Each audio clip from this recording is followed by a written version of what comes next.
당신 미쳤어? 이 돈 우리 엄마한테 드리기로 약속했단 말이야. 남편이 소리치며 제 손에 있던 통장을 낚아챘습니다. 시어머니는 5천만 원이 찍힌 그 통장을 움켜쥐고 현관으로 향했지만 문이 벌컥 열리는 순간 그 자리에 얼어붙고 말았죠.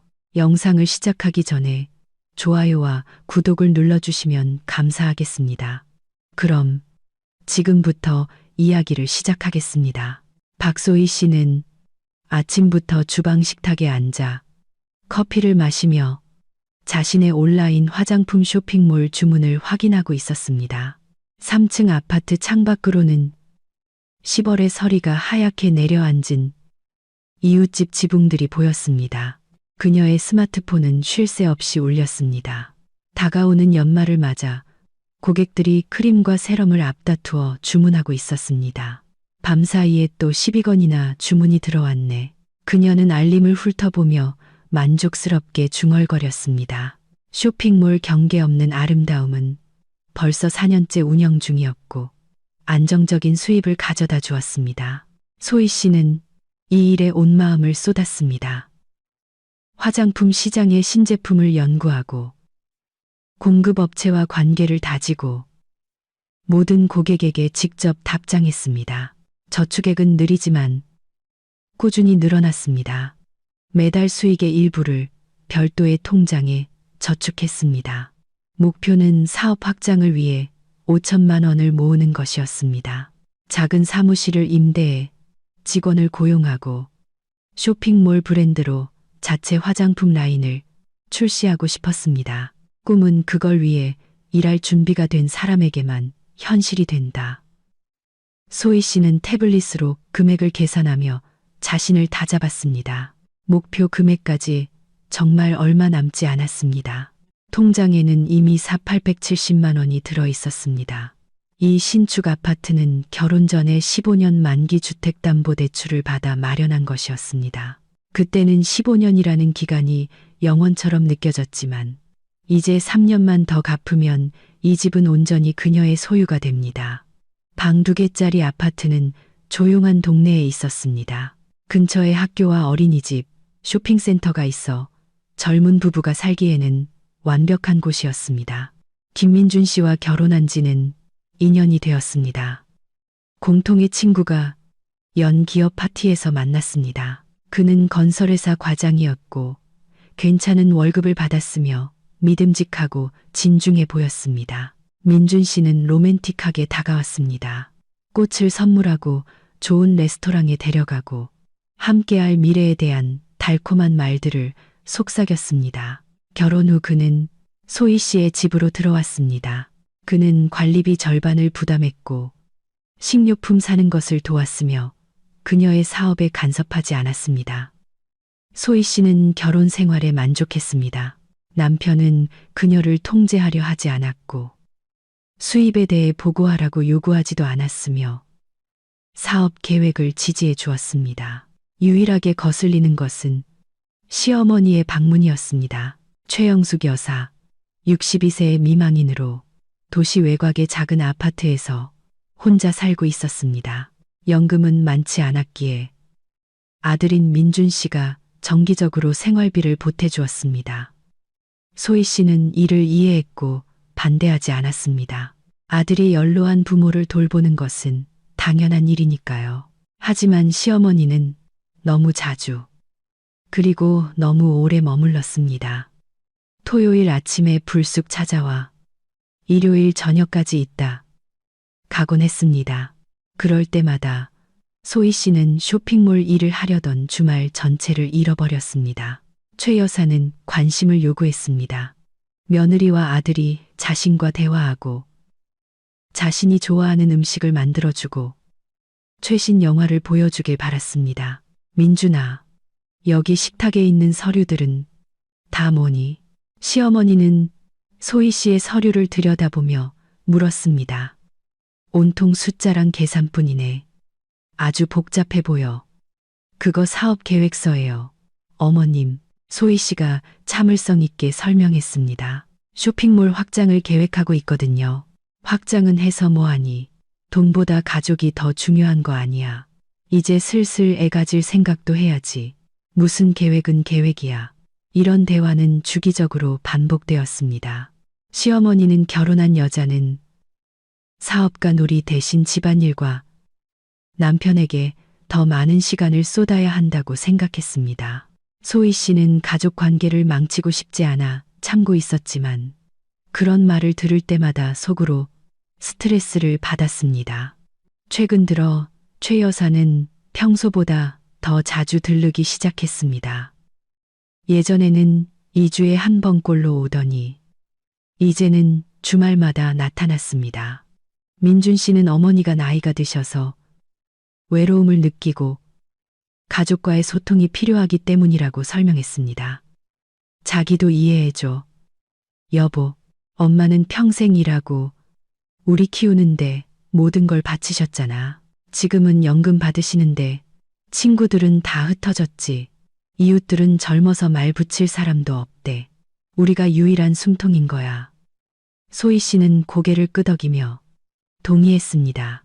이론적으로는 모든 게 타당하게 들렸습니다. 하지만 현실에서 시어머니의 계속되는 방문은 신경을 갉아먹는 시험과도 같았습니다. 특히 최 여사가 집안을 샅샅이 훑어보고 옷장을 열어보며 물건 구입과 지출에 대해 캐물을 떼면 더욱 그랬습니다.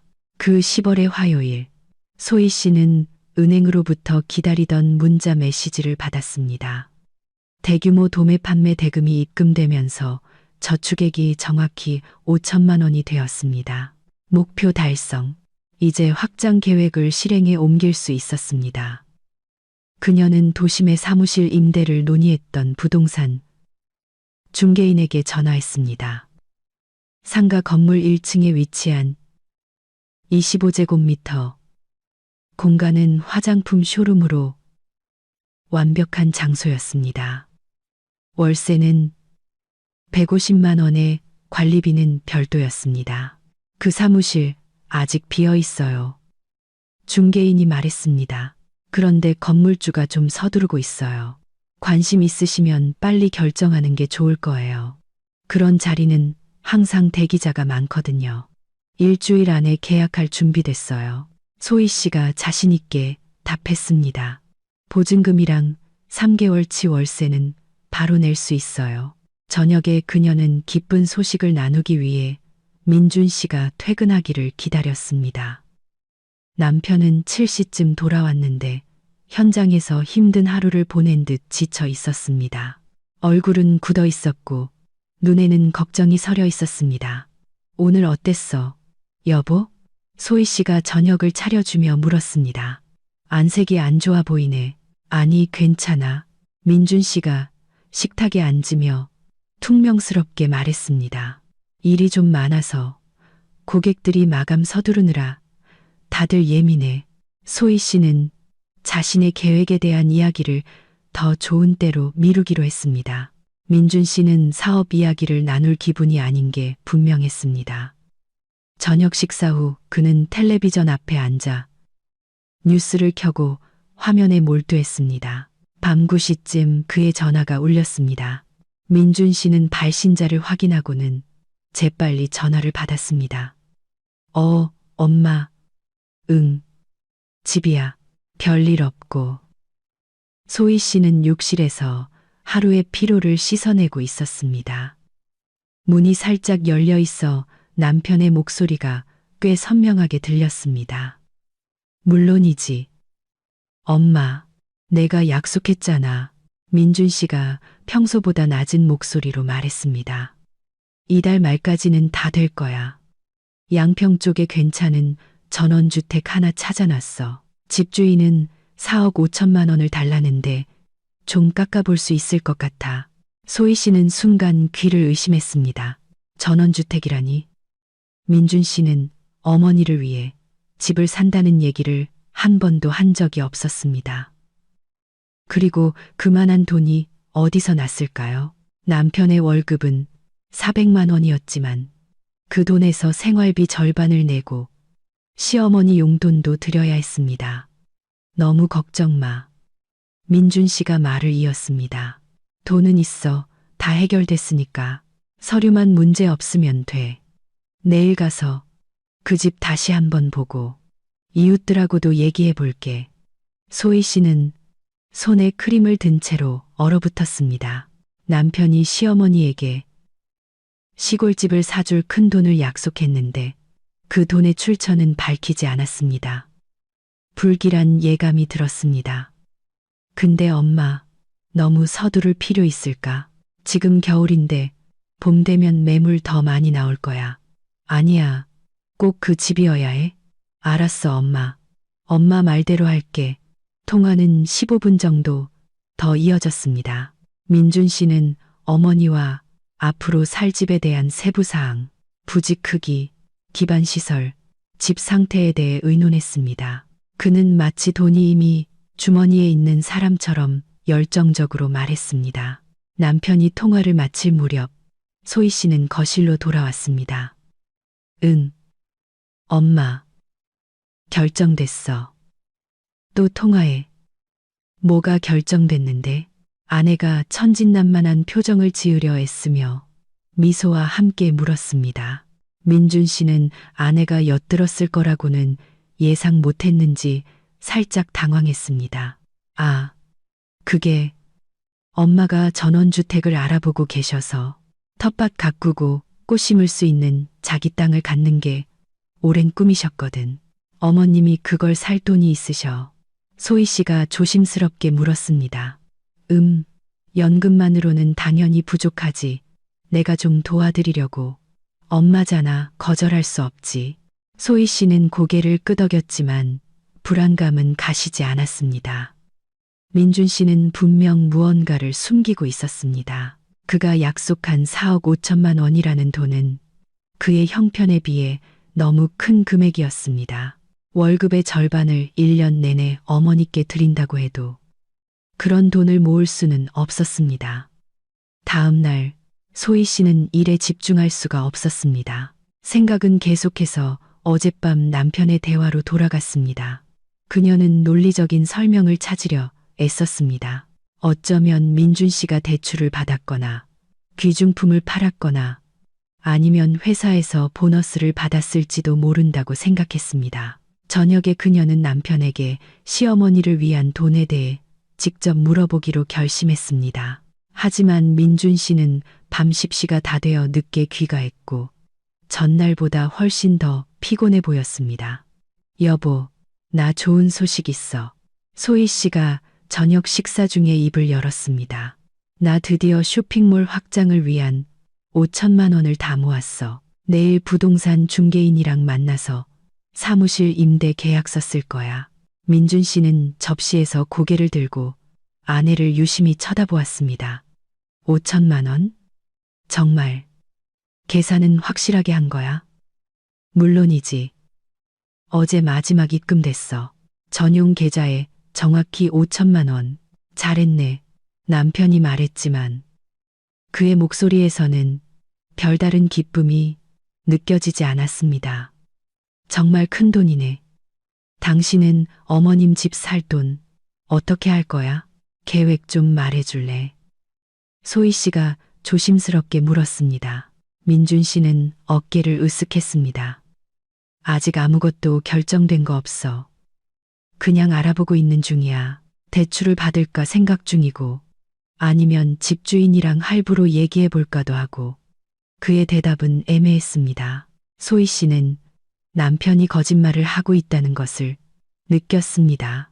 어제 그는 어머니에게 돈이 있고 모든 게 해결되었다고 말했습니다. 그런데 오늘은 불확실한 계획을 들먹였습니다. 토요일 아침 최 여사가 찾아왔습니다.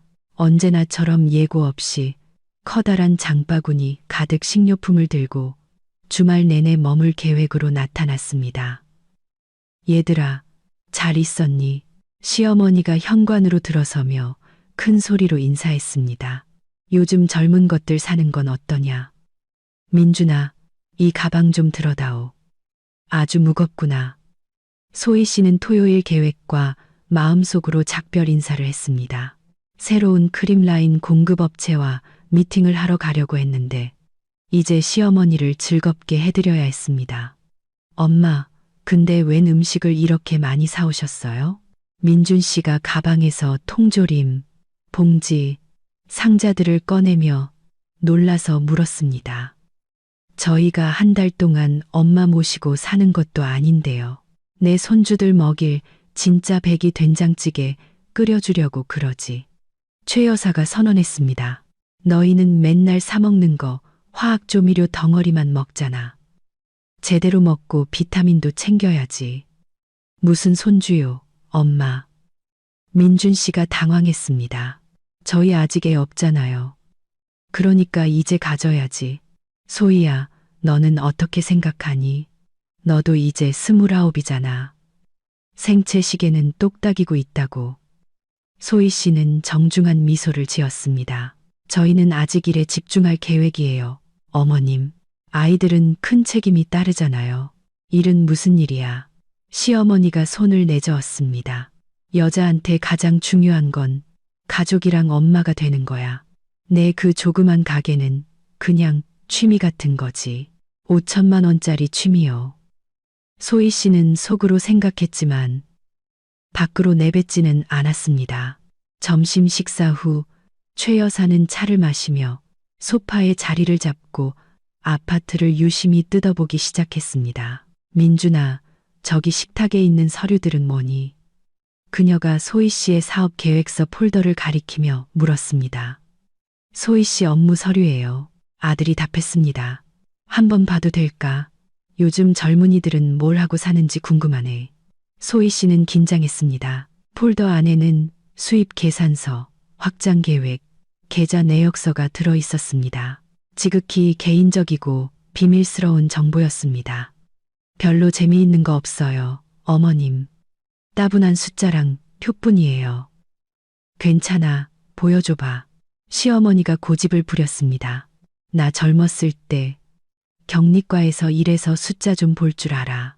민준 씨가 어머니에게 폴더를 건넸습니다. 소희 씨는 반대하고 싶었지만 서류 때문에 소란을 피우고 싶지는 않았습니다. 최 여사는 천천히 페이지를 넘기며 때때로 킁킁거리거나 고개를 끄덕였습니다. 이야, 매출이 꽤 괜찮네. 그녀가 말했습니다. 한 달에 2천만 원 넘게 계좌를 거쳐가네. 그건 총 매출액이에요. 소희 씨가 설명했습니다. 순이익은 훨씬 적어요. 상품 매입비, 배송비, 세금을 빼야 하거든요. 그래서 순수익은 얼마나 남는데 때에 따라 달라요. 평균적으로 한 달에 500만 원 정도요. 시어머니는 휘파람을 불었습니다. 온라인 쇼핑몰 치고는 나쁘지 않네. 이 계좌는 또 뭐야? 그녀가 예금 계좌 내역서를 가리켰습니다. 그건 사업 확장을 위한 저축이에요. 소희 씨가 차분하게 말하려 애쓰며 답했습니다. 5천만 원. 최 여사가 숨을 헐떡였습니다. 세상에, 민준아, 들었니? 너희 집에 재산이 그냥 쌓여 있네. 네, 엄마, 알고 있어요.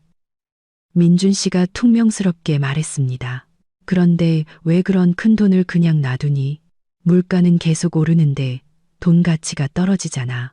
뭔가 가치 있는데 투자해야지. 저도 곧 투자할 계획이에요. 소희 씨가 말했습니다. 사무실 임대해서 쇼핑몰을 확장하려고요.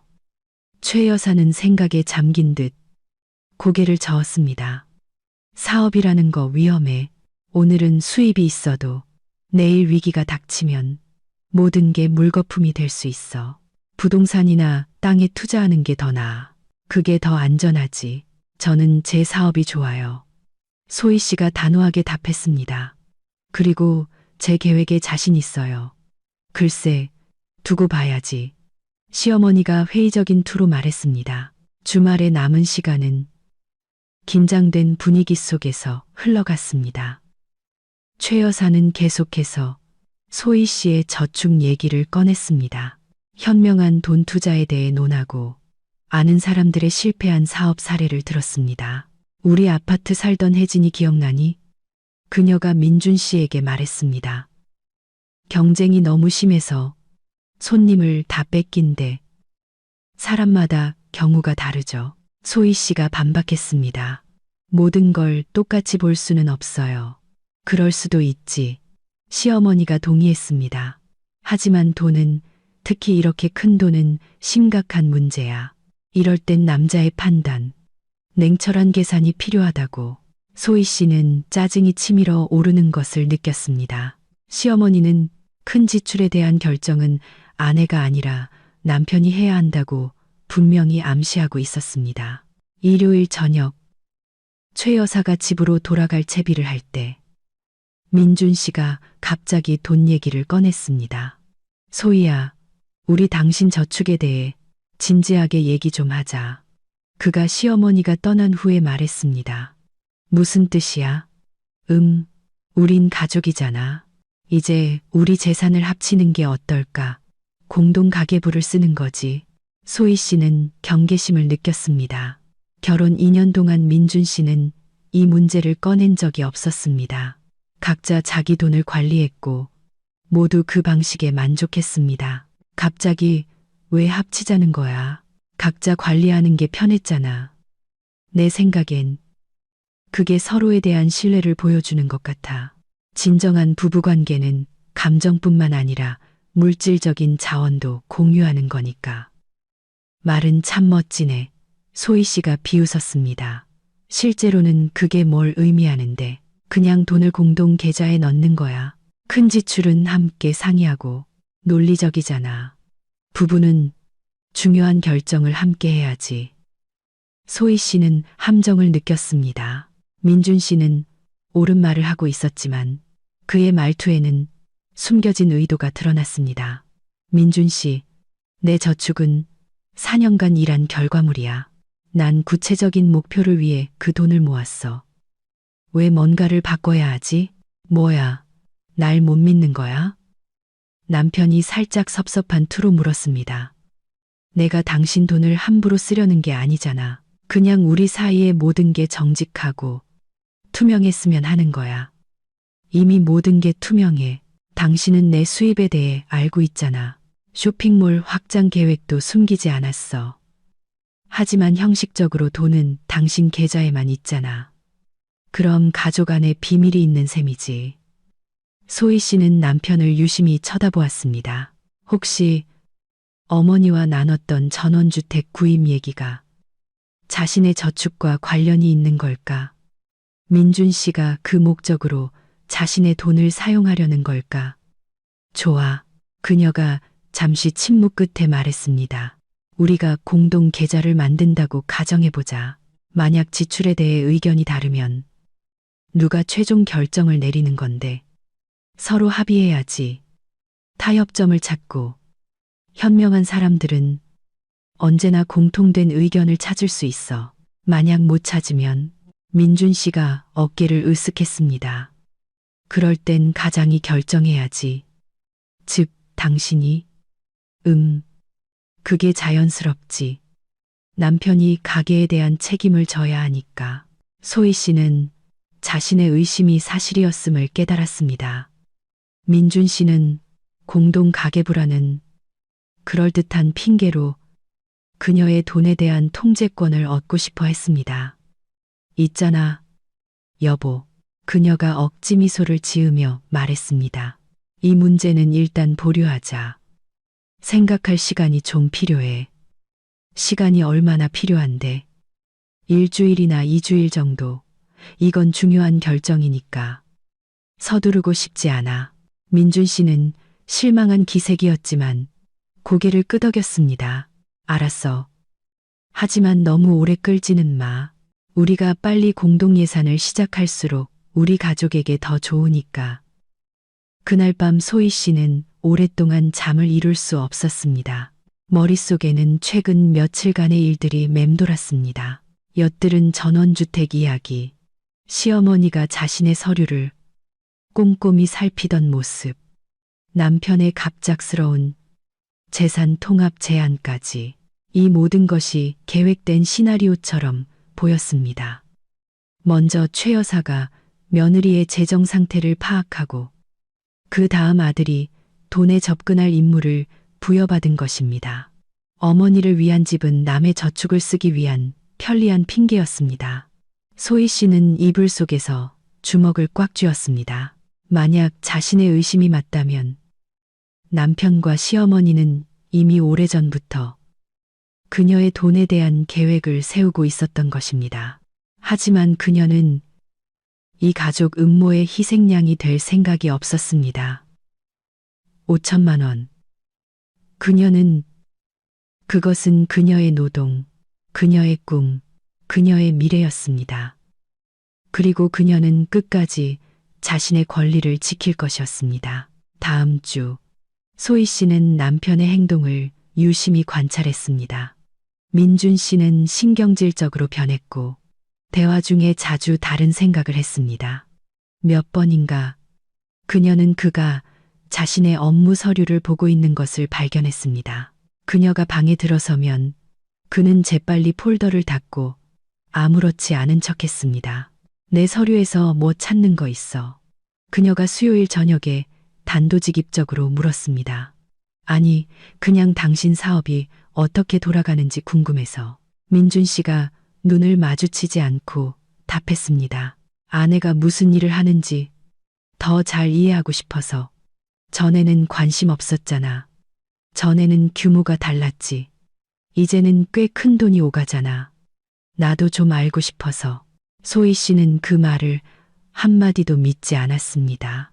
민준 씨는 그녀의 업무 세부 사항에 전혀 관심을 보인 적이 없었습니다.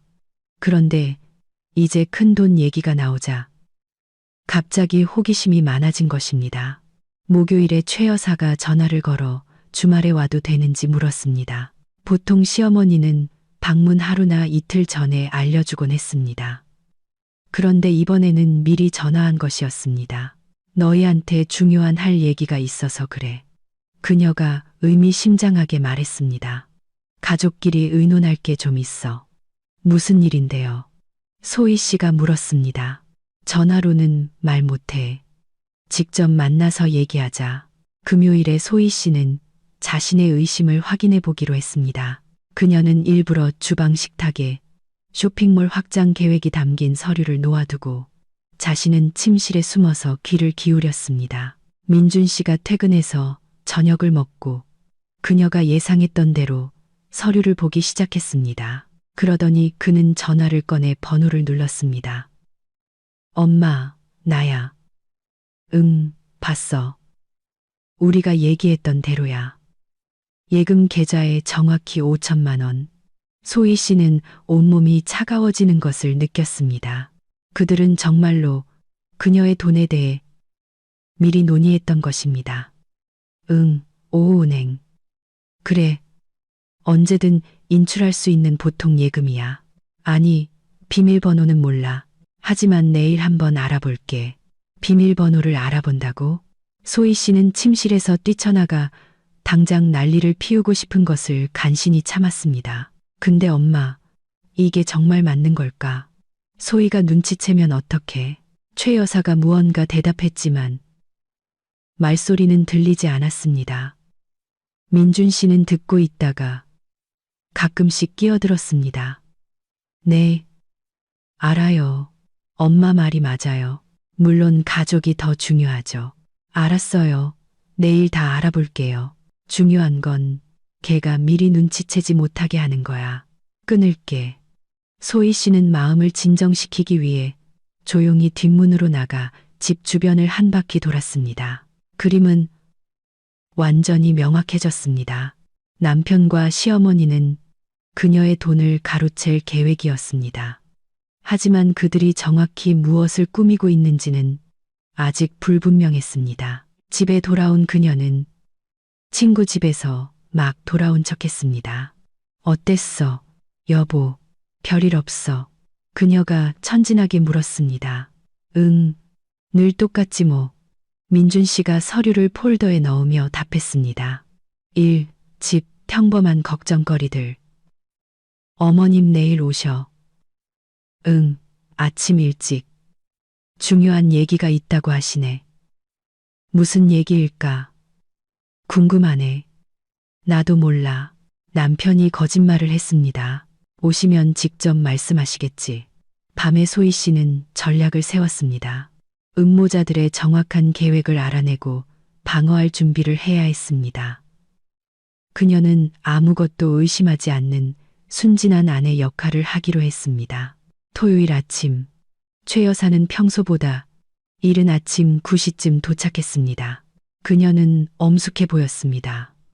심지어 아이보리색의 바스니치나의 커프터치가 축제용 블라우스까지 입고 있었습니다. 얘들아, 안녕. 시어머니가 아들에게 뽀뽀하고 소희 씨에게 고개를 까딱이며 인사했습니다. 날씨가 정말 좋구나. 중요한 결정을 내리기에 딱 좋은 날이야. 아침 식사 동안 최 여사는 평소와 다르게 활기차게 행동했습니다. 농담을 하고 일에 대해 물었으며 소희 씨의 맛있는 팬케이크를 칭찬했습니다. 마치 중요한 대화를 준비하며 친근한 분위기를 조성하려는 것처럼 보였습니다. 소희야, 내 사업 계획서 좀 다시 한번 보여주렴. 아침 식사 후 시어머니가 요청했습니다. 지난주에는 내가 다 이해를 못해서 좀 더 자세히 보고 싶구나. 소희 씨는 서류 폴더를 가져왔습니다. 최 여사는 각 페이지를 꼼꼼히 살피며 우터치냐유 씨의 와프로스 확인 질문을 하고 수첩에 메모를 했습니다. 이거 흥미롭네. 그녀가 사업 계획서를 보며 말했습니다. 사무실 임대료가 월 150만 원에 인테리어 비용, 장비 비용까지 시작하는 데만 2천만 원은 들겠네. 대략 그 정도 들어요. 소희 씨가 동의했습니다. 만약 뭔가 잘못되면 어떡해? 손님이 안 오거나 경쟁업체들이 방해하면 그 돈은 그냥 날아가는 거잖아. 어떤 사업이든 위험은 따르죠. 하지만 저는 시장 조사를 했어요. 단골 고객들도 있고 공급업체와 관계도 잘 다져놨고요. 글쎄다. 최 여사가 회의적인 투로 말했습니다. 하지만 부동산은 안전한 투자야. 땅값은 항상 오르거든. 특히 위치가 좋은 곳이라면. 말이야, 전원주택을 사고 싶으신 거예요? 소희 씨가 물었습니다. 시어머니는 아들과 눈빛을 교환했습니다. 물론 사고 싶지. 평생 나만의 텃밭을 꿈꿔왔어. 감자도 심고 토마토도 키우고 연금 생활자들은 맑은 공기 쐬면서 시간 보내는 게 좋거든. 그리고 딱 맞는 집도 이미 찾아놨어요. 민준 씨가 끼어들었습니다. 양평 쪽 주말 농장 단지에 있는 60평짜리 땅이랑 작은 집이에요. 주인이 4억 5천만 원을 달래요. 비싸네요. 소희 씨가 말했습니다. 대신 위치가 끝내줘. 최 여사가 반박했습니다. 근처에 숲도 있고 강도 있고 공기도 맑고 서류도 깔끔해서 문제될 게 없어. 이런 매물은 흔치 않아. 그걸 살 돈은 있으시고요. 시어머니는 잠시 침묵하다가 한숨을 쉬었습니다. 그게 문제야. 내 연금은 얼마 안 되고 모아둔 돈은 겨우 1억 정도밖에 안 돼. 민준이는 월급을 전부 가족한테 쓰고 걔도 돈 모으기가 힘들어. 그렇군요. 소희 씨가 다음 말을 기다리며 고개를 끄덕였습니다. 그래서 내가 생각해 봤는데 최 여사가 몸을 앞으로 숙이며 소희 씨의 눈을 똑바로 쳐다봤습니다. 우리 집에 그냥 놀고 있는 돈이 있잖니. 내 예금 통장에 있는 돈 말이야. 제 저축은 사업 확장을 위한 돈이에요. 하지만 사업은 위험한 일이잖아. 전원주택은 가족의 행복을 위한 투자야. 생각해봐. 우리에게 쉴 곳이 생기는 거야. 주말도 보내고 명절도 세고 나중에 애들이 태어나면 자연 속에서 자랄 수 있잖아. 소희 씨는 분노가 끓어오르는 것을 느꼈습니다. 시어머니는 아무렇지 않게 남의 돈을 자신의 필요를 위해 쓰자고 제안하고 있었습니다. 어머님, 그건 제 개인적인 저축이에요. 제가 4년 동안 모은 돈이라고요. 개인적이라고? 시어머니가 놀라워했습니다. 너는 결혼했잖니. 가족 안에서 개인 돈이라는 건 있을 수 없어. 모든 게 공동의 것이지. 저랑 민준 씨는 각자 재산을 관리하기로 합의했어요. 말도 안 되는 소리. 최 여사가 손을 내저었습니다. 진정한 가족이란 남편과 아내가 모든 것을 서로 나누는 거야. 너는 지금 너무 이기적으로 굴고 있어. 민준 씨는 침묵했지만 소희 씨는 그가 어머니를 지지하고 있다는 것을 알 수 있었습니다. 아가, 들어보렴. 시어머니가 부드러운 목소리로 말을 이었습니다. 네가 돈과 헤어지기 아까워하는 마음은 이해해. 하지만 논리적으로 생각해봐. 그 집은 공동의 가족 재산이 될 거야. 너도 그 집을 쓰고 거기서 쉬고 아이들을 데려갈 수 있잖아. 만약 저랑 민준 씨가 이혼하게 되면 그 집은 당신들한테 남고 제 돈은 사라지겠네요. 최 여사는 분개했습니다. 무슨 그런 바보 같은 소리를 하니? 왜 이혼을 생각해? 민준이는 널 사랑해. 너도 그를 사랑하잖아. 평범한 가족은 사소한 일로 이혼하지 않아. 하지만 위험은 남아있죠. 아무 위험 없어. 민준 씨가 끼어들었습니다. 왜 자꾸 부정적으로 생각해? 소희 씨는 대화가 심각한 국면으로 접어들고 있음을 깨달았습니다. 남편과 시어머니는 분명 미리 말을 맞추고 이제 함께 그녀를 압박하고 있었습니다. 좋아요. 그녀가 말했습니다. 제가 그 집에 돈을 주기로 동의했다고 가정해보죠. 그럼 제 쇼핑몰 확장 계획은 어떻게 되는 건가요? 1년 미루면 되지. 최 여사가 어깨를 으쓱했습니다. 다시 모으면 되잖아. 젊고 건강한데. 또 벌면 되지. 1년이면 시장이 변하고 경쟁자들이 앞서 나갈 거예요. 전 기회를 잃게 돼요.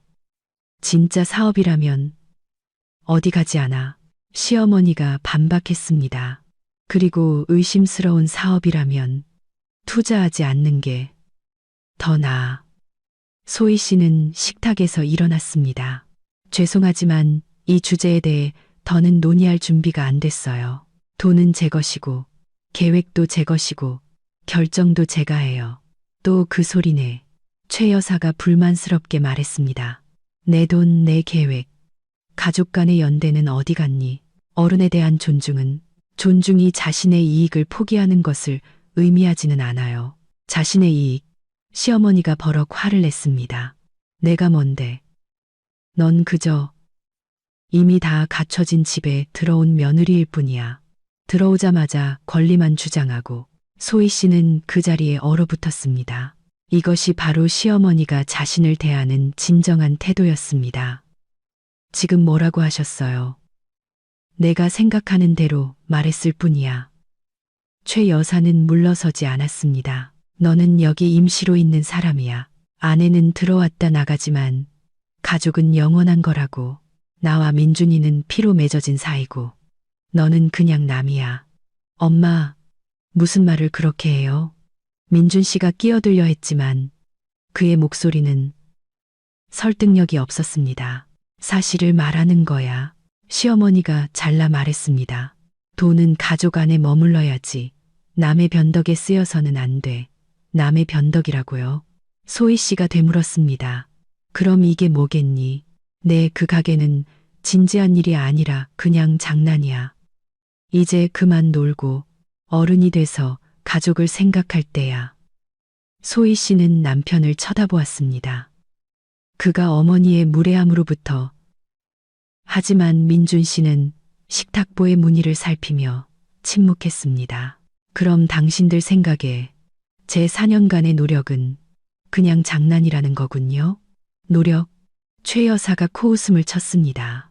집에 앉아서 컴퓨터로 주문받는 게 일이니? 진짜 여자들은 공장에서, 병원에서, 학교에서 일하지. 인터넷에 예쁜 사진이나 올리지 않아. 그만하세요. 소희 씨가 조용히 말했습니다. 제 집에서 모욕적인 말을 듣고 싶지 않아요. 내 집, 시어머니가 비꼬듯이 되물었습니다. 대출금은 누가 내는데, 관리비는 누가 내고, 대출금은 제 수입으로 내요.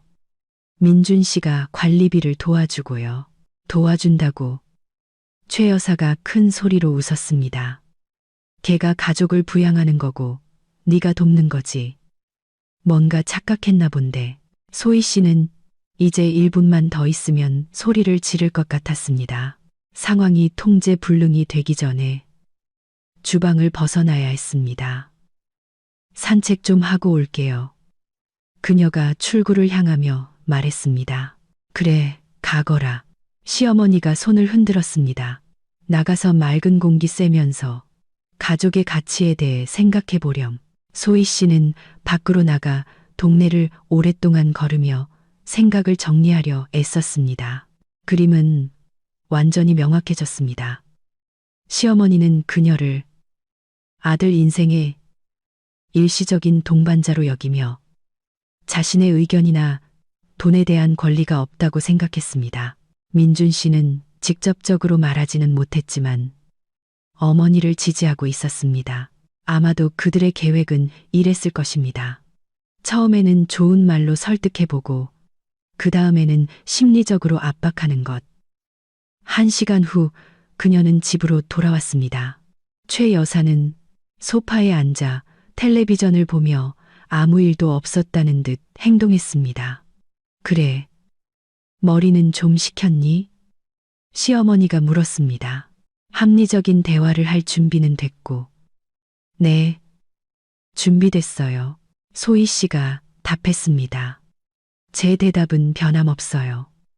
돈은 제 것이고 드릴 수 없어요. 최 여사의 얼굴이 어두워졌습니다. 결국 끝까지 고집을 부리겠다는 거구나. 고집이 아니에요. 제 권리를 지키는 거죠. 무슨 권리? 너는 아내이지 주인이 아니야. 네 의무는 가족을 돕는 거지 권리에 대해 논하는 게 아니라고. 우리는 중세 시대가 아니라 21세기에 살고 있어요. 시대는 변해도 가족의 가치는 변하지 않아. 시어머니가 훈계하듯 말했습니다. 아내는 현명하고 이해심이 있어야 하고 남편은 정직하고 공정해야죠. 소희 씨가 받아쳤습니다. 민준 씨는 마치 한 대 맞은 것처럼 움찔했습니다. 그게 무슨 뜻이야? 당신이 어머님이랑 같이 제 돈을 제 의사에 반해서 뺏으려고 계획하고 있다는 뜻이에요. 아무도 아무것도 계획하지 않았어. 남편이 발끈했습니다. 우리는 그냥 합리적인 투자 방안을 제안했을 뿐이야. 누구에게 합리적인데요? 당신들한테요? 아니면 저한테요? 우리 가족 모두에게. 최 여사가 끼어들었습니다. 그 집은 공동재산이 될 거야. 그 집은 누구 명의로 등기될 건데요. 시어머니는 머뭇거렸습니다. 당연히 내 명의로 해야지. 내가 주 구매자니까. 그럼 제 돈이 당신 재산으로 바뀌는 거네요. 아주 공정하군요. 세부 사항은 논의할 수 있어. 민준 씨가 갈등을 무마하려 했습니다. 중요한 건 원칙적인 동의야. 어떤 동의도 없을 거예요. 소희 씨가 단호하게 말했습니다. 돈은 다른 곳에서 찾으세요. 최 여사가 소파에서 일어나 며느리에게 바싹 다가섰습니다. 내 말 잘 들어, 아가. 그녀가 조용하지만 위협적으로 말했습니다. 너는 아직 젊고 어리석어서 세상이 어떻게 돌아가는지 잘 모르지만 내가 설명해주지. 소희 씨는 물러서지 않았습니다. 네, 듣고 있어요. 민준이는 내 유일한 아들이야. 나 혼자서 그 애를 키웠고 모든 힘을 그 애한테 쏟았어. 그래서 나는 어떤 계집애가 우리 관계를 망치는 걸 용납할 수 없어. 전 당신들 관계를 망치지 않아요. 그냥 제 저축을 주기 싫을 뿐이에요. 가족 안의 돈은 가족을 위해 쓰여야지. 은행에 죽은 돈으로 묵혀둬서는 안 돼. 제 은행 계좌는 당신들 가족이 아니에요. 시어머니는 악의적으로 비웃었습니다. 아주 우리 가족이지. 아내가 가진 모든 것은 남편에게 속하는 거야. 그게 법이야. 무슨 법이요? 가족법. 결혼하면 재산은 공동의 것이 되는 거야. 소희 씨는 고개를 저었습니다. 어머님, 법을 잘 모르시네요. 결혼 전 저축은 개인 재산으로 남아요. 제 쇼핑몰은 결혼 전부터 운영했고요. 법은 얼마든지 피해갈 수 있어.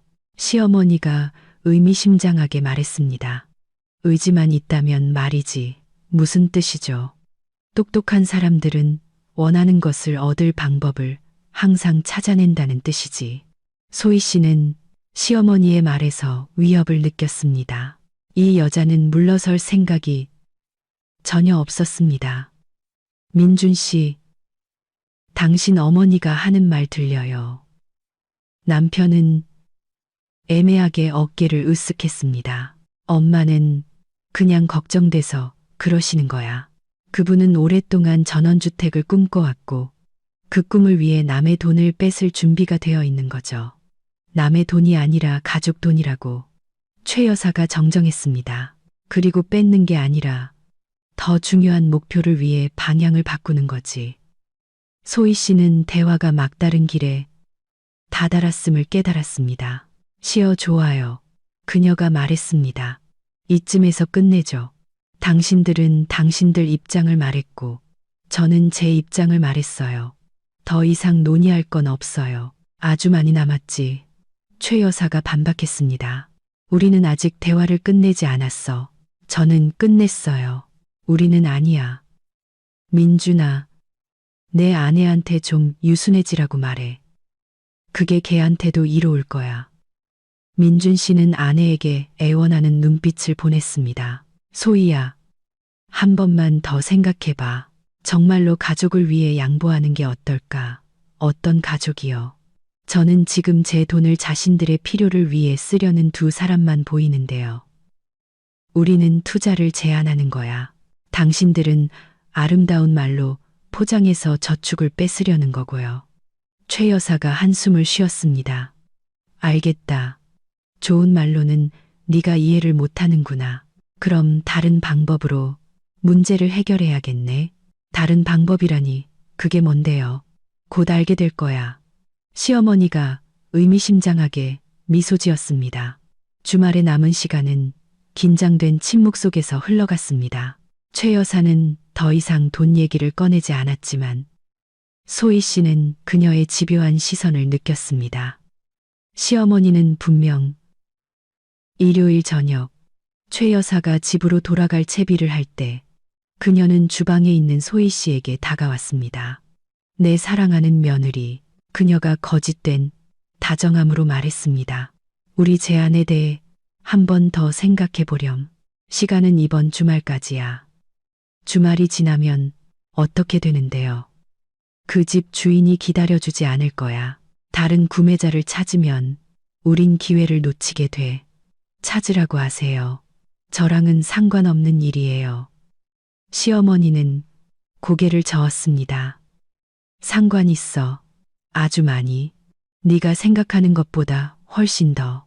그녀가 떠난 후 민준 씨는 다시 한번 아내와 대화를 시도했습니다. 소희야, 타협점을 찾자. 전액이 아니라 일부만이라도 3천만 원이면 계약금으로 충분해. 민준 씨, 내 말 안 들려요. 당신들 집에 단 한 푼도 줄 수 없어요. 왜? 우린 가족이잖아. 당신들이 날 속이고 있으니까. 먼저 어머니랑 몰래 합의하고 그 다음엔 날 압박하기 시작했잖아요. 이건 가족 관계가 아니라 갈취예요. 아무도 널 속이지 않아. 속이지 않는다고요. 그럼 내가 엿들은 내 돈에 대한 당신과 어머니의 전화 통화는요. 그건 뭐죠? 민준 씨는 얼굴이 하얘졌습니다. 너 엿들은 거야. 우연히 들었어요. 당신이랑 어머님은 제 저축에 대해 논의하면서 그걸 어떻게 얻을지 계획을 세우고 있었잖아요. 우린 그냥 상의한 거야.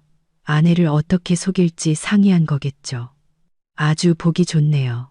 민준 씨는 소파에 앉아 두 손으로 얼굴을 감쌌습니다. 내가 다 오해하는 거야. 엄마는 정말로 전원주택을 꿈꾸시고 난 엄마를 돕고 싶었을 뿐이야. 제 돈으로요. 우리 돈으로. 우린 가족이잖아. 우리가 가족이라면 왜 미리 내 의견을 묻지 않았어요? 왜 내 등 뒤에서 계획을 세웠냐고요? 민준 씨는 침묵했습니다. 그 질문에 대답할 말이 없었습니다. 월요일에 소희 씨는 돈을 다른 계좌로 옮기기로 결심했습니다.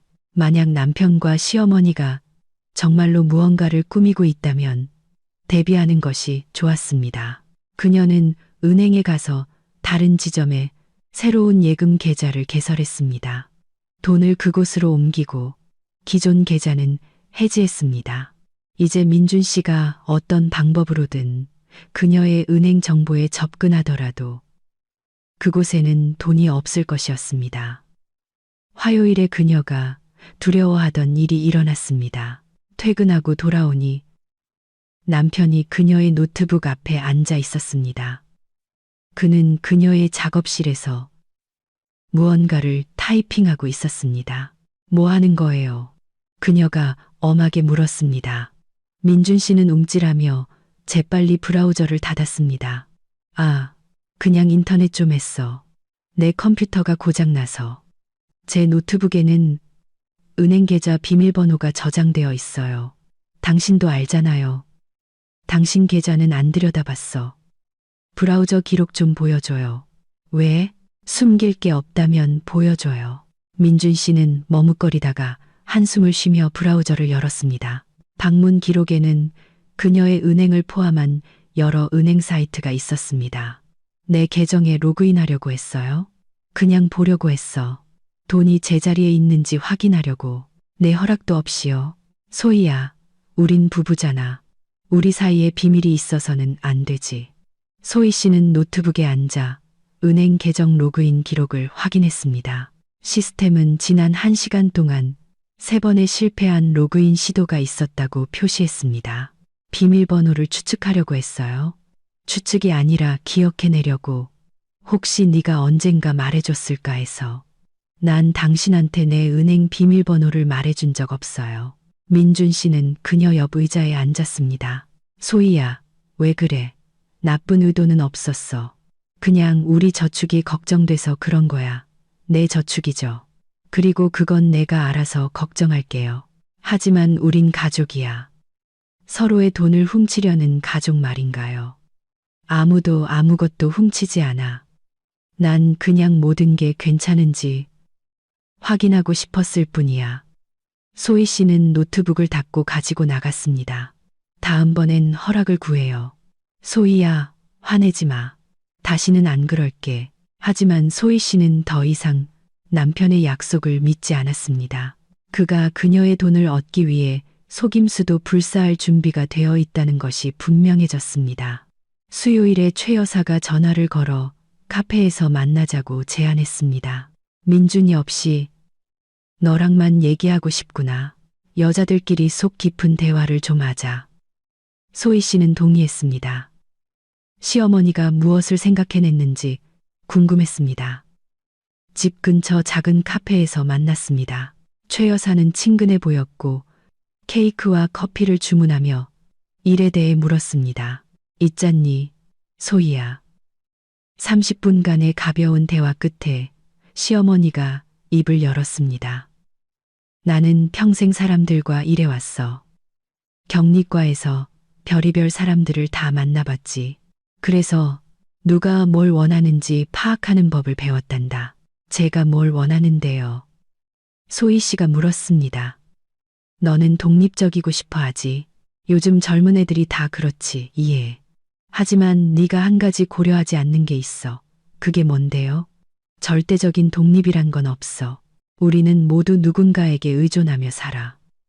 너는 고객에게, 공급업체에게, 경제 상황에 의존하잖니. 소희 씨는 대화가 어디로 흘러가는지 기다리며 침묵했습니다. 그리고 가족 안에도 의존 관계가 있어. 최 여사가 말을 이었습니다. 아내는 남편에게, 남편은 아내에게 의존하지. 그리고 그 의존은 여러 가지 형태일 수 있어. 설명해 주시죠. 자발적이고 상호 이익이 될 수도 있고 강제적일 수도 있지. 소희 씨는 긴장했습니다. 시어머니의 말에는 숨겨진 위협이 느껴졌습니다. 무슨 뜻이죠? 민준이에게는 네 재산에 대한 권리가 있다는 뜻이야. 그가 아직 사용하지 않고 있는 권리 말이지. 무슨 권리요? 최 여사는 가방에서 종이 몇 장을 꺼냈습니다. 자, 예를 들어 이건 내 쇼핑몰의 소득 증명서야. 이게 나한테 어떻게 생겼을 것 같니? 소희 씨는 종이를 받아들었습니다. 그것은 그녀의 개인 사업자, 최근 1년 소득에 대한 세무서의 공식 증명서였습니다. 어떻게요? 민준이가 요청했어. 남편으로서 아내의 소득 정보를 받을 권리가 있거든. 그럴 권리 없어요. 있어. 시어머니가 미소 지었습니다. 가족법을 읽어보렴. 배우자는 분쟁 해결을 위해 상대방의 재산에 대한 정보를 요청할 수 있단다. 소희 씨는 서류를 살펴보았습니다. 증명서는 도장과 서명이 있는 진짜였습니다. 이게 왜 필요하신데요? 상황을 파악하고 있는 중이야. 우리에게 어떤 가능성이 있는지 보고 있지. 어떤 가능성이요? 최 여사는 두 번째 서류를 꺼냈습니다. 그리고 이건 재산의 일부를 부부 공동 재산으로 인정해달라는 소장이야. 이것도 민준이가 준비했지. 소희 씨는 소장을 읽었습니다. 그 안에는 결혼 기간 동안 얻은 사업, 소득으로 인한 저축은 부부의 공동 재산이라고 주장하는 내용이 담겨 있었습니다. 이건 사실이 아니에요. 제 쇼핑몰은 결혼 전부터 있었어요. 하지만 결혼 후에 성장했고 이익도 결혼 중에 얻었지. 그렇다면 저축의 일부는 공동 재산으로 인정될 수 있어. 소송을 걸겠다는 건가요? 그래, 좋은 생각이지. 시어머니가 비웃었습니다. 법원이 누구에게 무엇이 속하는지 가려주겠지. 어쩌면 돈의 절반은 민준이 것이라고 판결할지도 몰라. 소희 씨는 덫에 걸렸음을 깨달았습니다. 남편과 시어머니는 정말로 법적 측면을 연구하고 압박할 방법을 찾아낸 것이었습니다. 하지만 그건 몇 달이 걸릴 거예요. 그 사이에 집은 팔릴 텐데요. 꼭 판결을 기다릴 필요는 없어. 최 여사가 설명했습니다. 분쟁 중인 재산에 대해 가압류 신청을 할 수 있거든. 재판이 진행되는 동안 돈은 동결될 거고 너는 그 돈을 쓸 수 없게 되지. 당신도 민준이도 못 쓰지만 내 쇼핑몰 확장 계획도 물거품이 되는 거지. 돈은 그냥 은행에 묶여 있을 거야. 소희 씨는 분노로 속이 뒤틀리는 것을 느꼈습니다. 시어머니는 자신이 돈을 얻지 못하더라도 그녀의 계획을 막을 방법을 찾아낸 것이었습니다. 이건 협박이에요. 이건 가족의 이익을 보호하는 거야. 최 여사가 반박했습니다. 우리는 법정까지 가고 싶지 않아. 하지만 네가 계속 고집을 부린다면 그러니까 저를 위협하시는 거군요. 우리는 합리적인 타협안을 제시하는 거야. 순순히 집 살 돈을 내놓으면 소송은 없을 거야. 모두가 만족하게 되겠지. 소희 씨는 자리에서 일어났습니다. 있잖아요, 최 여사님. 그 협박은 집어치우세요. 어머, 말이 거치네. 시어머니가 고개를 저었습니다. 얌전한 척 하더니만 얌전한 사람들은 친척을 협박하지 않아요. 이기적인 사람들은 가족을 돕지 않지. 최 여사가 받아쳤습니다. 좋아, 아가. 선택은 내 몫이야. 하지만 우리가 분명히 경고했다는 건 기억해둬. 소희 씨는 분노에 차 카페를 나왔습니다. 상황이 심각해지고 있었습니다. 남편과 시어머니는 가능한 모든 압박 수단을 동원해 끝까지 갈 준비가 되어 있었습니다. 집에는 죄지은 표정의 민준 씨가 그녀를 기다리고 있었습니다. 그래, 엄마랑 얘기는 잘했어. 네, 얘기했어요. 저를 법정 소송으로 위협하더군요. 소희야, 그건 위협이 아니야. 그냥 엄마가 우리 권리를 설명해 준 거야. 제 돈에 대한 당신들의 권리요. 가족으로서 우리의 권리. 소희 씨는 남편 맞은편에 앉았습니다. 민준 씨, 솔직하게 대답해줘요. 돈 때문에 정말로 나를 고소할 준비가 된 거예요? 남편은 시선을 피했습니다. 네가 현명하게 굴면 법정까지 갈 일은 없을 거야. 즉, 준비가 됐다는 거군요. 소희야, 왜 극단적으로 몰고 가? 그냥 집 살 돈을 주면 모든 게 잘 해결될 거야. 만약 안 주면요. 민준 씨는 침묵했습니다. 그럼 우리는 모든 합법적인 방법으로 우리 이익을 지킬 거야. 소희 씨는 더 이상 대화가 무의미하다는 것을 깨달았습니다. 남편은 완전히 어머니를 지지하며 아내에게 맞설 준비가 되어 있었습니다. 다음 날 그녀는 변호사를 찾아가 상담을 받았습니다. 변호사는 상황을 주의 깊게 듣고는 비관적인 전망을 내놓았습니다. 법적으로는 그들 말이 맞습니다. 그가 말했습니다. 결혼 중에 얻은 소득의 일부는 공동재산으로 인정될 수 있습니다. 특히 사업이 가족의 자원을 통해 성장했다면 더욱 그렇습니다. 하지만 사업은 제 돈으로 성장했어요. 그걸 증명해야 합니다. 그리고 재판이 진행되는 동안 법원은 분쟁 자산에 대해 가압류를 명령할 수 있습니다. 시간이 얼마나 걸릴까요? 사건의 복잡성에 따라 몇 달 혹은 몇 년이 걸릴 수도 있습니다. 소희 씨는 변호사 사무실을 나오며 침울한 기분이었습니다. 남편과 시어머니가 정말로 그녀의 돈을 자신들이 갖지 못하더라도 묶어둘 수 있다는 것이었습니다. 목요일 저녁 최 여사가 전화를 걸었습니다. 그래, 아가, 생각해 봤니? 내일이 금요일이야. 결정할 수 있는 마지막 날이라고. 무슨 결정이요? 내일 그 집 계약해. 네가 돈을 주든지 아니면 우리가 월요일에 법원에 서류를 접수하든지. 접수하세요. 소희 씨가 말하고는 전화를 끊었습니다. 금요일 아침 그녀는 불길한 예감에 잠을 깼습니다. 민준 씨는 이상하게 행동했습니다. 그녀의 시선을 피하고 단답형으로 대답하며 분명히 초조해 보였습니다. 왜 그래요? 그녀가 아침 식사 때 물었습니다. 아무것도 아니야. 그냥 회사에 문제가 좀 있어서. 무슨 문제요? 그냥 서류 처리 문제. 심각한 건 아니야. 소희 씨는 믿지 않았습니다. 남편은 분명 무언가를 숨기고 있었습니다. 출근하면서 민준 씨는 일주일 만에 처음으로 그녀의 뺨에 입을 맞췄습니다. 좋은 하루 보내, 여보. 당신도요. 점심시간 무렵 소희 씨에게 은행 직원이 전화를 걸었습니다. 안녕하세요. 박소희 고객님. 고객님 계좌의 접속 정보 변경 요청이 접수되었습니다.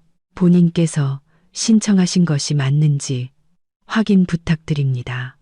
무슨 신청이요? 전 아무것도 신청하지 않았어요. 이상하네요. 고객님의 남편분께서 계좌관리 위임장을 가지고 오셨거든요. 서류는 정상적으로 보이지만 혹시나 해서 확인차 연락드렸습니다. 소희 씨는 온몸이 차가워지는 것을 느꼈습니다.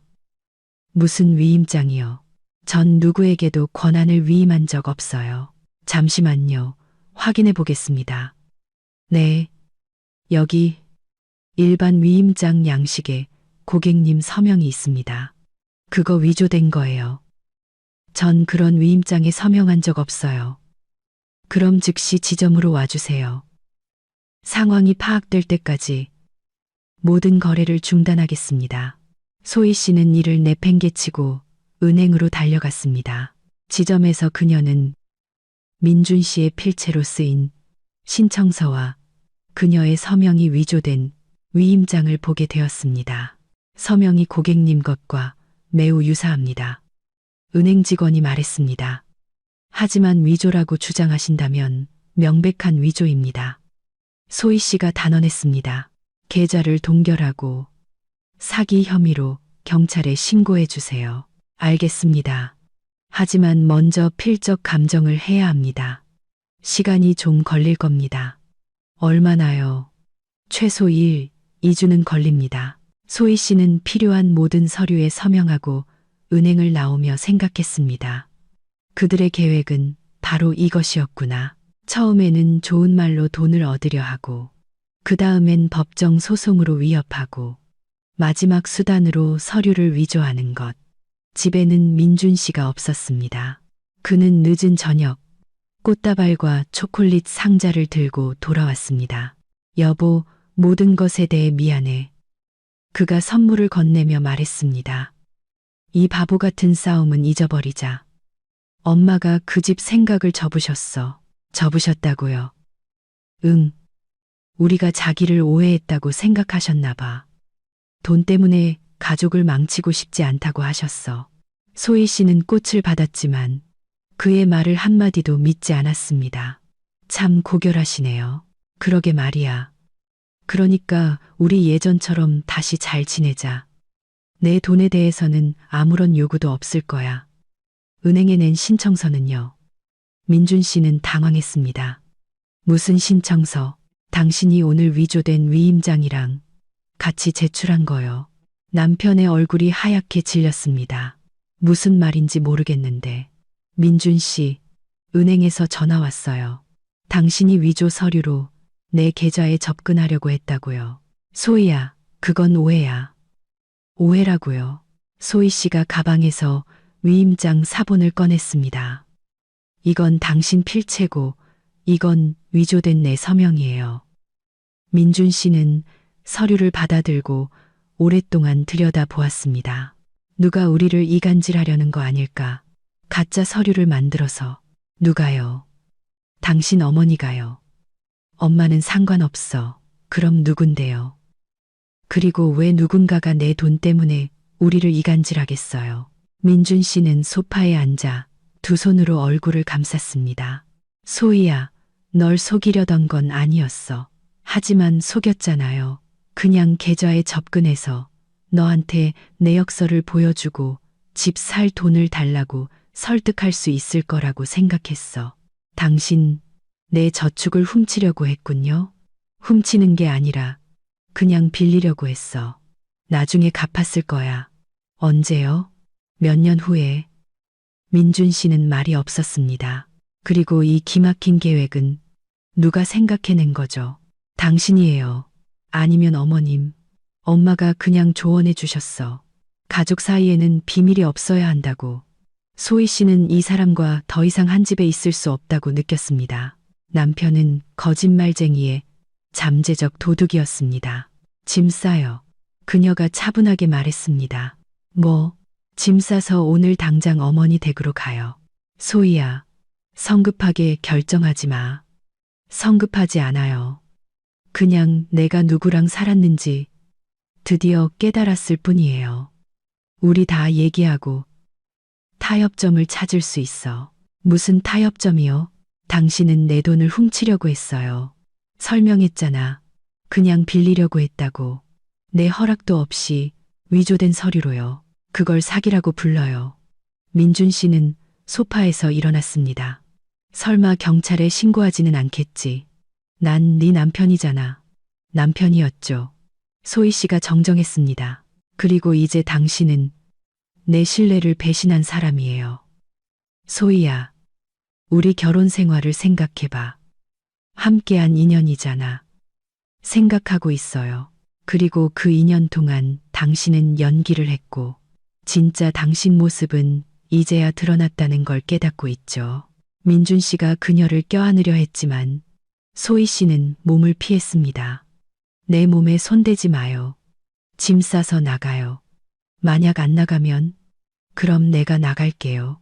이 아파트는 내 것이지만 당신 얼굴 안 볼 수만 있다면 기꺼이 떠날 수 있어요. 민준 씨는 아내가 진심이라는 것을 깨달았습니다. 그는 말없이 침실로 들어가 가방에 옷을 챙겨 넣기 시작했습니다. 1시간 후 그는 떠날 준비를 마쳤습니다. 소희야, 그래도 네가 마음을 바꿀 거라고 믿을게. 그가 문 앞에서 말했습니다. 화 풀리면 전화해. 기대하지 마요. 소희 씨가 답했습니다. 우리 사랑은 어쩌고 무슨 사랑이요. 당신은 어머니 집 때문에 내 돈 5천만 원을 훔칠 뻔했어요. 그게 당신 사랑인가요? 민준 씨는 무언가 대답하려다 그만두었습니다. 그는 가방을 들고 나갔습니다. 소희 씨는 그의 등 뒤로 문을 잠그고 문에 기댔습니다. 2년간의 결혼 생활이 하루 만에 끝났지만 그녀는 후회 대신 안도감을 느꼈습니다. 마침내 남편과 그의 어머니의 진짜 얼굴을 보았으니까요. 3일 동안 소희 씨는 혼자 살며 고요함을 즐겼습니다. 아무도 그녀의 지출을 통제하지 않았고 서류를 뒤지지 않았으며 그녀의 돈에 대한 계획을 세우지 않았습니다. 그녀는 부동산 중개인에게 가서 쇼핑몰 확장을 위한 사무실을 예약하기까지 했습니다. 수요일 저녁, 최 여사가 전화를 걸었습니다. 소희야, 잘 지내니? 민준이는 우리 집에 있어. 너희 싸운 얘기 들었다. 아주 속상해하더구나. 가엾은 것. 속상해하라고 하세요. 소희 씨가 차갑게 답했습니다. 아가, 왜 그렇게 모질게 구니? 사람은 실수를 하기 마련이야. 용서할 줄도 알아야지. 어떤 실수는 용서할 수 없어요. 뭘 그래. 민준이가 나쁜 의도로 그런 게 아니잖아. 그냥 가족을 돕고 싶었을 뿐이지. 제 저축을 훔치려고 하면서 돕는다고요. 최 여사가 한숨을 쉬었습니다. 네가 너무 극적으로 생각하는 거야. 아무도 아무것도 훔치지 않았어. 그냥 중요한 일에 돈 좀 빌리려고 했던 거지. 제 허락도 없이 위조된 서류로요. 세부 사항은 중요하지 않아. 중요한 건 의도가 좋았다는 거지. 소희 씨는 시어머니의 뻔뻔함에 놀랐습니다. 이 여자는 사기 미수를 대수롭지 않은 사소한 일로 여기고 있었습니다. 최 여사님, 저 민준 씨랑 이혼할 거예요. 더 이상 할 얘기 없어요. 뭐? 이혼이라고? 시어머니가 발끈했습니다. 너희 미쳤니? 고작 돈 때문에 가정을 깨? 거짓말과 배신 때문이죠. 무슨 배신? 남편이 엄마 집 사주는 걸 돕고 싶어 한 거야. 그건 고결한 일이지. 남의 돈으로요. 가족 돈으로 몇 번을 말해야 알아듣니? 소희 씨는 이 대화에 지쳤습니다. 이제 그만하죠. 민준 씨더러 이혼 서류 내라고 하세요. 전 반대 안 할 테니까. 잠깐, 전화 끊지 마. 최 여사가 소리쳤습니다. 너한테 사업적인 제안이 있어. 무슨 제안이요? 내일 만나서 얘기하자. 모두가 만족할 만한 타협안을 찾았어. 전 어떤 제안에도 관심 없어요. 그러면 후회할 텐데. 왜냐하면 그 집 이미 계약했거든. 소희 씨는 그 자리에 얼어붙었습니다. 무슨 뜻이에요? 계약했다니. 말 그대로야. 민준이가 어제 가계약서에 서명했어. 계약금으로 500만 원도 냈고 그 돈이 어디서 났는데요. 내 저축을 담보로 지인들한테 빌렸어. 아내가 곧 전액을 송금해 줄 거라고 말했지. 소희 씨는 분노로 눈앞이 캄캄해졌습니다. 그러니까 당신들은 제 돈을 받지도 않고 담보로 사용했다는 건가요? 기술적으로는 그렇지. 하지만 그건 형식적인 거야. 중요한 건 이제 그 집이 우리 것이라는 거지. 당신들 미쳤군요. 어떻게 남의 돈을 약속할 수 있어요? 남의 돈이 아니라 가족 돈. 그리고 모든 건 되돌릴 수 있어. 네가 돈을 안 주면 계약은 취소될 거야. 계약금은요? 계약금은 날아가겠지. 하지만 겨우 500만 원이잖아. 그렇게 큰 손실은 아니지. 소희 씨는 또 다른 함정에 빠졌음을 깨달았습니다. 시어머니와 아들은 돈을 주지 않으면 큰 돈을 잃게 되는 상황을 만든 것이었습니다. 최 여사님, 당신은 정말 제정신이 아니군요. 전단 한 푼도 주지 않을 거예요. 그럼 내일 가서 우리가 직접 돈을 가져갈게. 시어머니가 차분하게 말했습니다. 어떻게요? 아주 간단하지. 우리한테 아파트 열쇠가 있고 재산 일부가 분쟁 중이라는 서류도 있어. 가서 우리 몫을 챙겨올 거야. 그건 강도질이에요. 그건 가족의 이익을 보호하는 거지. 내일 보자, 아가. 최 여사는 전화를 끊었고 소희 씨는 충격에 휩싸였습니다. 이제 그녀는 돈을 직접 빼앗겠다는 협박을 받고 있었습니다. 소희 씨는 즉시 열쇠 수리공을 불러 아파트 자물쇠를 교체했습니다. 그리고 주거 침입 가능성과 협박에 대해 경찰에 신고했습니다. 담당 경찰관은 그녀의 말을 듣고 그 지역 순찰을 강화하겠다고 약속했습니다. 하지만 아시겠지만 그가 설명했습니다. 그들에게 분쟁 재산에 대한 서류가 있다면 상황이 애매해집니다. 법원을 통해 해결하는 것이 가장 좋습니다. 만약 그들이 강제로 침입하려 하면 즉시 전화하세요. 출동해서 처리하겠습니다.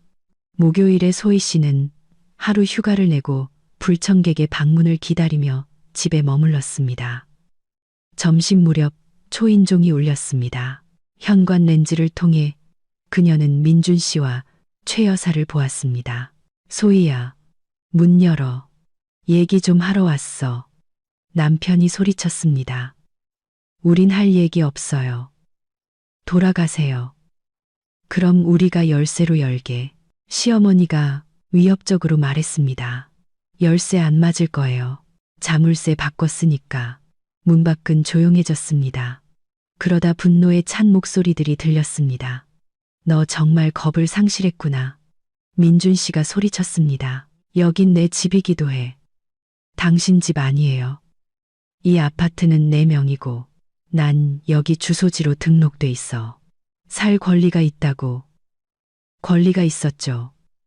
이제 어머님 댁에서 사세요. 최 여사가 문에 바싹 다가섰습니다. 박소희, 당장 문 열어. 짐 좀 가져가야겠어. 민준 씨 짐은 봉투에 싸놨어요. 복도에서 가져가세요. 짐이 아니라 돈. 우리 돈. 나한테 당신들 돈은 없어요. 어떻게 없어? 통장에 있는 5천만 원은 그건 제 개인 저축이에요. 문 밖은 다시 조용해졌습니다. 그러다 민준 씨가 간청하는 목소리로 말했습니다. 소희야, 우리 만나서 차분하게 얘기하자. 우린 교양 있는 사람들이잖아. 교양 있는 사람들은 서류를 위조하지 않아요. 그 바보 같은 짓은 사과했잖아. 서로 용서하고 다시 시작하자. 아니요. 소희야, 제발. 내가 실수한 건 알지만 우리 모든 걸 바로잡을 수 있어. 아무것도 바로잡을 수 없어요. 신뢰는 무너졌으니까. 최 여사는 인내심을 잃었습니다. 이 코미디는 그만둬. 소희야, 네가 순순히 문을 열지 않으면 우리가 부숴버릴 거야. 해보세요. 이미 경찰에 신고했으니까. 경찰 따위 신경 안 써. 우린 우리 권리를 지키는 거야. 남의 돈에 대한 당신들 권리요. 가족 돈이라고 몇 번을 말해야 알아듣니.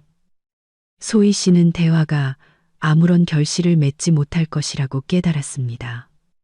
그녀는 문에서 물러나 안락의자에 앉아 다음 행동을 기다렸습니다. 민준 씨와 어머니는 30분 동안 문을 두드리며 열라고 요구하고 협박했습니다.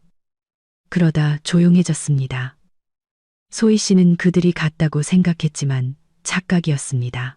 창밖으로 민준 씨가 마당에서 통화하는 모습이 보였습니다. 잠시 후 아파트 입구로 차 한 대가 바디갈하다가 그 차에서 낯선 남자 2명이 내렸습니다.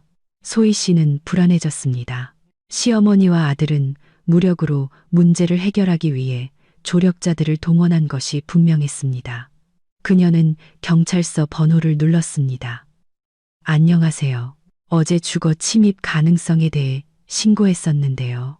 지금 아파트 입구에 저를 위협했던 사람들이 모여 있어요. 와주세요. 주소 말씀해 주세요. 소희 씨가 주소를 말했습니다. 출동하겠습니다. 아무에게도 문 열어주지 마세요. 10분 후 다시 초인종이 울렸습니다. 이번에는 끈질기고 길게 울렸습니다. 소희야, 문 열어. 우리 기술자 데려왔어. 지금 자물쇠 부술 거야. 민준 씨가 소리쳤습니다. 안 하는 게 좋을 거예요. 경찰이 오고 있으니까. 무슨 경찰? 우린 불법적인 행동을 하는 게 아니야. 문 밖에서 자물쇠를 만지는 소리가 들렸습니다. 누군가 정말로 자물쇠를 따려고 하고 있었습니다. 소희 씨는 아파트 구석으로 물러나 다시 전화할 준비를 했습니다. 하지만 몇 분 후 소리는 멈췄습니다. 잘 안 되네. 낯선 목소리가 말했습니다. 자물쇠가 새 거고. 복잡해. 창문은 어때? 최 여사가 물었습니다. 3층인데 발코니가 없어. 배수관 타고 올라가야 하는데 위험해. 그럼 제가 스스로 나올 때까지 기다리는 수밖에 없겠네. 민준 씨가 결정했습니다. 소희 씨는 그들이 포위 공격을 할 작정이라는 것을 깨닫고 창가에 앉아 마당을 지켜보기 시작했습니다. 민준 씨와 어머니는 아파트 입구 맞은편 벤치에 자리를 잡았습니다. 두 명의 조력자는 차 옆에서 담배를 피우고 있었습니다. 20분 후 마당으로 경찰차가 들어왔습니다. 두 명의 경찰관이 내려 포위한 무리를 향해 걸어갔습니다. 소희 씨는 창문을 열고 소리쳤습니다. 경찰관님, 저 사람들이 저를 위협하고 자물쇠를 따려고 했어요. 경찰관 중 한 명이 고개를 들었습니다. 신고하신 분이신가요? 네, 박소희입니다. 알겠습니다. 처리하겠습니다. 경찰관들은 민준 씨와 어머니에게 다가갔습니다. 소희 씨가 들을 수 없는 대화가 오갔습니다. 민준 씨는 무언가를 설명하며 서류를 보여주었습니다. 최 여사는 손짓을 하며 무언가를 주장했습니다. 10분 후 경찰관 중 한 명이 아파트로 올라왔습니다. 안녕하세요. 박경희입니다. 들어가도 될까요? 소희 씨는 문을 열었습니다. 그들이 뭐라고 하던가요? 남편분은 이 아파트에 거주 등록이 되어 있어 머물 권리가 있다고 주장합니다. 돈 문제로 다퉜고 자기 몫의 재산을 가져가고 싶다고 하더군요. 거주 등록 안 되어 있어요. 결혼 기간 동안의 임시 등록이었고 지금은 이혼 소송 중이에요. 아파트 등기부등본 있으십니까? 소희 씨는 매매 계약서와 단독 소유 증명서를 보여주었습니다. 그는 분쟁 재산에 대한 위조된 서류를 가지고 있어요. 가짜 위임장으로 제 은행 계좌에 접근하려고 했고요. 경찰관은 서류를 살펴보았습니다. 알겠습니다. 그렇다면 그들은 당신의 의사에 반해 이곳에 머물 권리가 없습니다. 지금 물러나라고 요청하겠습니다. 만약 그들이 다시 돌아오면요. 전화하세요. 공공질서 위반으로 조서를 작성하겠습니다. 경찰관은 아래로 내려갔습니다. 창밖으로 그가 민준 씨와 최 여사에게 말하는 모습이 보였습니다. 그들은 분개했지만 결국 차에 타고 떠났습니다. 경찰관이 다시 올라왔습니다. 일단 설득해서 보냈지만 내일 변호사와 함께 다시 오겠다고 했습니다. 장기전에 대비하셔야 할 겁니다. 도와주셔서 감사합니다. 필요하면 연락 주세요. 하지만 법원을 통해 해결하는 것이 가장 좋습니다. 저녁에 소희 씨는 기진맥진했습니다. 하루 종일 긴장 상태였고 앞으로도 새로운 갈등이 예상되었습니다. 그녀는 엄마에게 전화해서 상황을 이야기하기로 했습니다. 엄마는 이웃 도시에 살며 병원에서 의사로 일하고 있었습니다. 정기적으로 연락했지만 소희 씨는 결혼 생활의 문제에 대해서는 말하지 않았습니다. 엄마, 잘 지내? 응, 나야. 그럭저럭. 엄마는 목소리가 왜 그래? 무슨 일 있어? 응. 집에 좀 문제가 생겨서. 소희 씨는 돈 문제, 사기 시도, 그리고 오늘의 아파트 포위 사건까지 모든 이야기를 털어놓았습니다. 엄마는 조용히 듣고 있다가 가끔씩 그럴 수가라고 중얼거렸습니다. 그런 상황이야. 소희 씨가 말을 마쳤습니다. 내일 변호사랑 같이 오겠다고 했어. 딸, 너 지금 어디야? 집에 있다고? 그럼 내가 지금 너한테 갈게. 이런 상황에 너 혼자 둘 수 없어. 엄마, 괜찮아. 나 혼자 해결할 수 있어. 아니, 못해. 그 사람들 위험해. 서류 위조에 강제 침입까지 할 정도면 무슨 짓을 더 할지 몰라. 하지만 엄마 일도 있잖아. 일보다 딸이 더 중요해. 1시간 후에 출발하면 자정쯤 도착할 거야. 소희 씨는 안도감을 느꼈습니다. 엄마는 항상 어려운 문제를 해결하고 올바른 조언을 해주는 사람이었습니다. 소희 씨의 엄마 이선영 씨는 밤 12시 30분에 도착했습니다. 50대의 활기찬 여성이었습니다. 긴 운전으로 피곤해 보였지만 결의에 차 있었습니다. 자, 자세히 말해봐. 그녀가 코트를 벗으며 말했습니다. 도대체 어떤 인간들이야? 소희 씨는 다시 한번 모든 이야기를 하고 서류를 보여주며 재정적인 세부 사항을 설명했습니다. 알겠다. 엄마가 고개를 끄덕였습니다. 전형적인 가족 사기 사건이네. 남편이랑 시어머니가 내 돈을 노린 거야. 난 그가 날 사랑하는 줄 알았는데 내 돈을 사랑했겠지. 너는 이용당한 거고 2년 동안 나를 속인 사람과 살았다는 걸 깨닫는 게 너무 고통스러워. 엄마는 딸을 안아주었습니다. 그래도 제때 알아차려서 다행이야. 만약 그들이 성공해서 네 저축을 다 써버렸다면 넌 아무것도 남지 않았을 거야. 내일 또 올 거래. 변호사를 데리고 온다고 했어. 오라고 해. 어떤 변호사가 그런 사건을 맡는지 한번 보자고. 금요일 아침, 엄마는 소희 씨가 불청객의 방문에 대비하는 것을 도왔습니다. 아파트와 돈에 대한 단독 소유권을 증명하는 모든 서류를 정리했습니다. 변호사와 경찰의 전화번호를 적어두었습니다. 가장 중요한 건 그들을 집 안으로 들이지 않는 거야. 엄마가 지시했습니다. 만약 들어오면 도발을 하거나 서류를 찾으려고 할 수 있어. 만약 계속 고집을 부리면요. 부리라고 해. 우리에게는 권리가 있고 우리는 그 권리를 지킬 거야. 오후 1시쯤 초인종이 울렸습니다. 이번에는 끈질기지 않고 정중하게 울렸습니다. 박소희 씨, 김 변호사입니다. 김민준 씨 가족의 소송 대리인입니다. 잠시 이야기 나눌 수 있을까요? 무슨 얘기를요? 소희 씨가 문 너머로 물었습니다. 분쟁 상황의 평화로운 해결에 대해서입니다. 제 의뢰인들은 타협할 준비가 되어 있습니다. 무슨 타협이요? 만나서 논의하시죠. 서로 수용 가능한 해결책을 찾을 수 있을 거라고 확신합니다. 엄마는 딸에게 동의하라는 손짓을 했습니다. 그들이 정확히 무엇을 제안하는지 알아보는 것이 좋았습니다. 좋아요. 하지만 대화는 문을 통해서 하죠. 집 안에는 아무도 들일 수 없어요. 우려하시는 바 이해합니다. 어떤 형식이든 동의합니다. 문 밖에서 발소리가 들렸습니다. 변호사 외에 민준 씨와 어머니도 분명히 함께 있었습니다. 자, 시작하겠습니다. 변호사가 말했습니다. 제 의뢰인들은 당신이 부동산 구매를 위한 가족 자금을 제공하는 것을 단호히 거부하고 있다는 것을 알고 있습니다. 그건 가족 자금이 아니라 제 개인 저축이에요. 논쟁의 여지가 있는 부분입니다.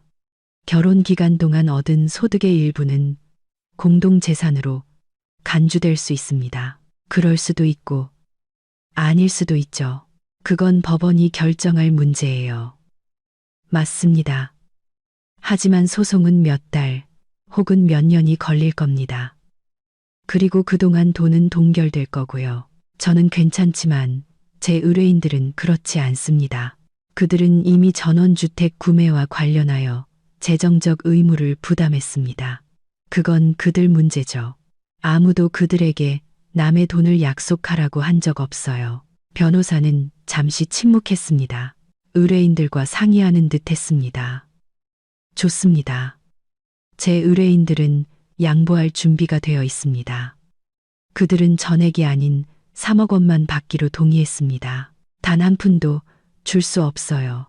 2억 원. 이게 거래를 마무리하기 위한 최소 금액입니다. 영원, 박소희 씨. 당신은 가족을 매우 어려운 상황에 빠뜨리고 있습니다. 계약금은 이미 지불되었고 계약서에도 서명했습니다. 만약 거래가 파기되면 김민준 씨는 500만 원을 잃게 됩니다. 이르라고 하세요. 제 문제가 아니니까요. 문 밖에서 분노에 찬 속삭임이 들렸습니다. 최 여사는 협상 과정에 분명히 불만이 있었습니다. 그렇다면 변호사가 말을 이었습니다.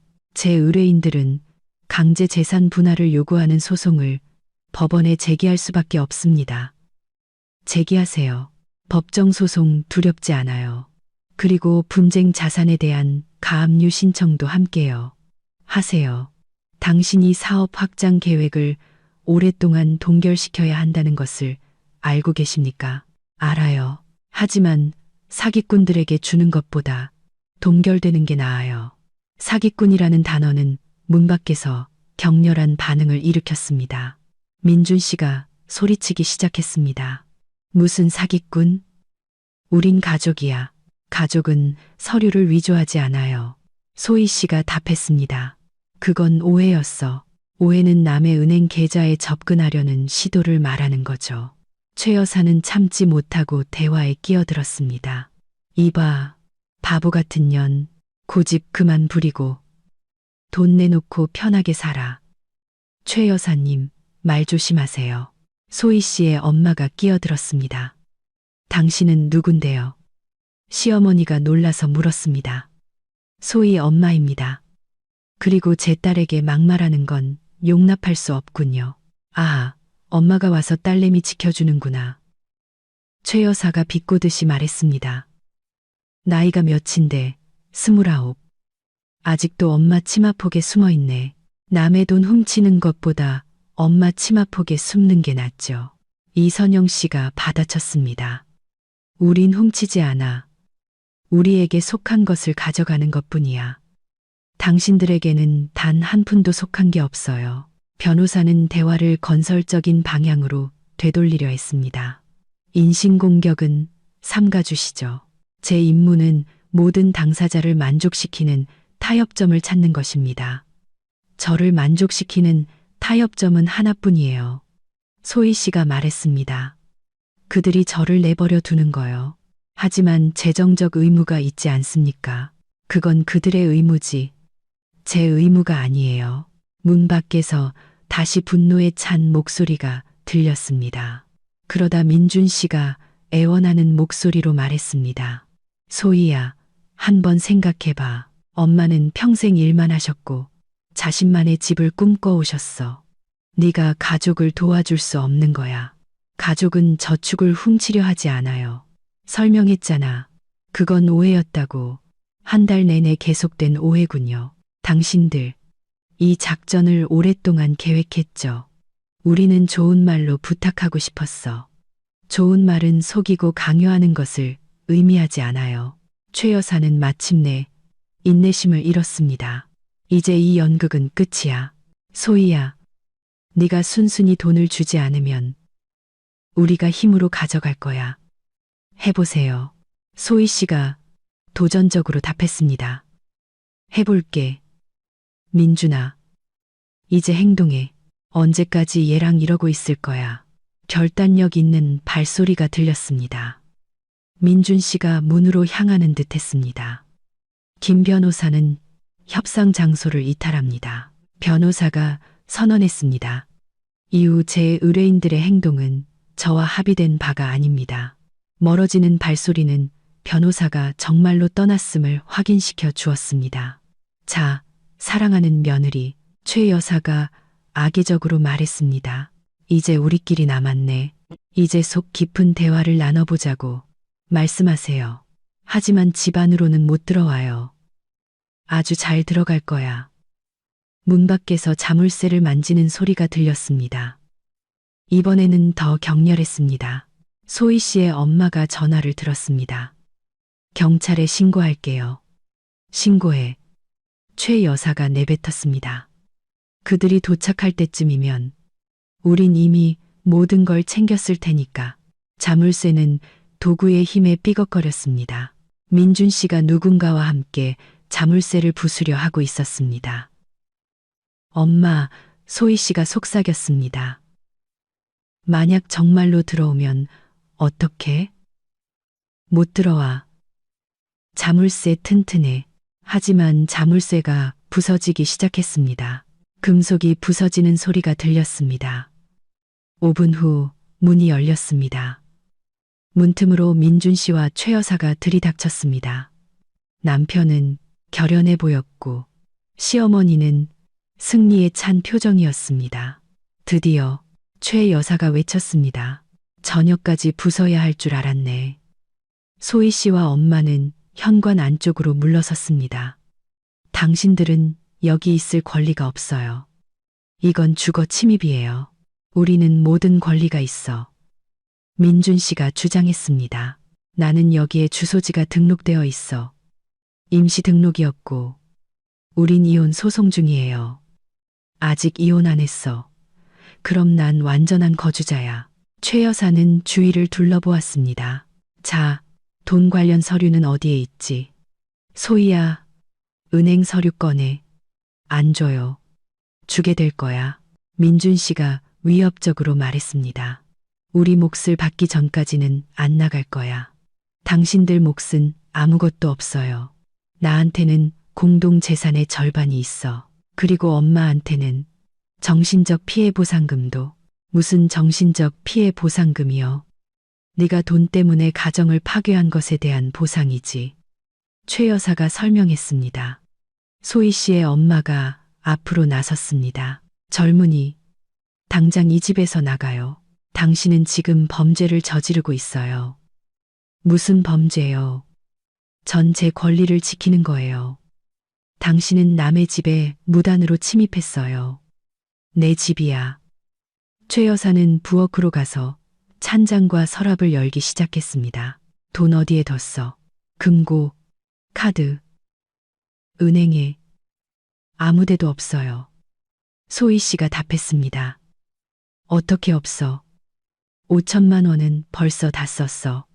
시어머니는 멈춰서서 며느리를 쏘아보았습니다. 어디에 썼는데? 쇼핑몰 확장해요. 사무실 계약금으로 냈어요. 거짓말. 아니에요. 확인해 보세요. 민준 씨가 아내에게 바싹 다가섰습니다. 소희야, 장난 그만해. 우리 돈 있는 거 다 알아.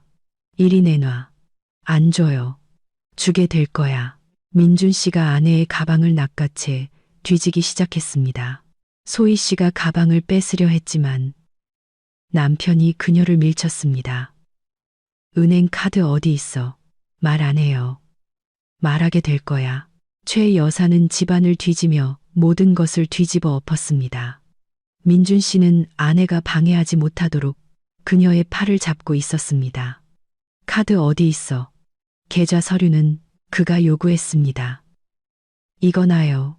소희 씨가 몸부림쳤습니다. 말할 때까지 안 놔. 엄마가 끼어들려 했지만 민준 씨가 그녀를 밀쳤습니다. 끼어들지 마세요. 이건 가족 문제예요. 무슨 가족 문제? 당신들은 강도야. 이선영 씨가 소리쳤습니다. 그 순간 최 여사가 책상 서랍에서 은행 서류가 든 폴더를 찾아냈습니다. 민준아, 여기 있다. 계좌 내역서야. 시어머니는 서류를 움켜쥐고 훑어보기 시작했습니다. 자, 예금 계좌 5천만 원. 여기 있네. 민준 씨는 아내를 놓고 어머니에게 달려갔습니다. 이리 줘. 소희 씨가 서류를 뺏으려 했지만 민준 씨가 더 빨랐습니다. 당신 미쳤어? 이 돈 우리 엄마한테 드리기로 약속했단 말이야. 남편이 소리치며 그녀의 손에서 모든 저축 서류를 낚아챘습니다. 시어머니는 이미 그 5천만 원 서류를 움켜쥐고 출구를 향했지만 얼어붙고 말았습니다. 현관문이 열렸을 때 문틈에는 박경희를 포함한 2명의 경찰관이 서 있었습니다. 여기서 무슨 일입니까? 그들 중 한 명이 엄하게 물었습니다. 최 여사는 서류를 손에 든 채로 굳어버렸습니다. 민준 씨는 얼굴이 하얗게 질렸습니다. 저희 그냥 가족 문제를 해결하고 있었습니다. 그가 중얼거렸습니다. 무슨 가족 문제요? 소희 씨의 엄마가 끼어들었습니다. 이들이 아파트에 무단 침입해서 서류를 훔치려고 했어요. 우린 아무것도 훔치지 않았어요. 시어머니가 발끈했습니다. 이건 우리 돈이에요. 박경희는 부서진 문을 살펴보았습니다. 접니다. 민준 씨가 인정했습니다. 하지만 여긴 제 집이기도 합니다. 임시 거주 등록은 소유주의 의사에 반하여 강제로 침입할 권리를 주지 않습니다. 경찰관이 설명했습니다. 이선영 씨가 시어머니에게 다가갔습니다. 제 딸 서류 돌려주세요. 못 돌려줘. 우리 거야. 당신들 것은 아무것도 없어요. 엄마가 단호하게 말하며 최 여사의 손에서 서류를 낚아챘습니다. 아야, 저 여자가 날 쳤어. 시어머니가 소리쳤습니다. 아무도 당신을 치지 않았어요. 이선영 씨가 차분하게 답하며 서류를 딸에게 건넸습니다. 경찰은 주거 침입에 대한 조서를 작성했습니다. 민준 씨와 최 여사는 진술을 위해 경찰서로 연행되었습니다. 소희야, 너 후회하게 될 거야. 시어머니가 경찰차 안에서 소리쳤습니다. 우린 법정 소송으로 모든 걸 되찾을 거니까. 한 달 후 이혼이 성립되었습니다. 민준 씨는 법원을 통해 재산의 일부를 얻으려 했지만 패소했습니다. 판사는 저축이 소희 씨의 결혼 전 재산임을 인정했습니다. 쇼핑몰은 성공적으로 확장되었습니다. 새로운 사무실은 좋은 수익을 가져다 주었습니다. 소희 씨는 사무실 창가에 서서 도시를 내려다보았습니다. 2년의 세월을 거짓말쟁이였던 사람에게 낭비했다는 사실이 마음 아팠습니다. 하지만 그녀는 이겨냈습니다. 이제 그녀는 진정으로 자유롭고 독립적이었습니다. 배신자와 함께하느니 차라리 혼자가 낫다. 그녀는 생각하며 다시 일에 몰두했습니다.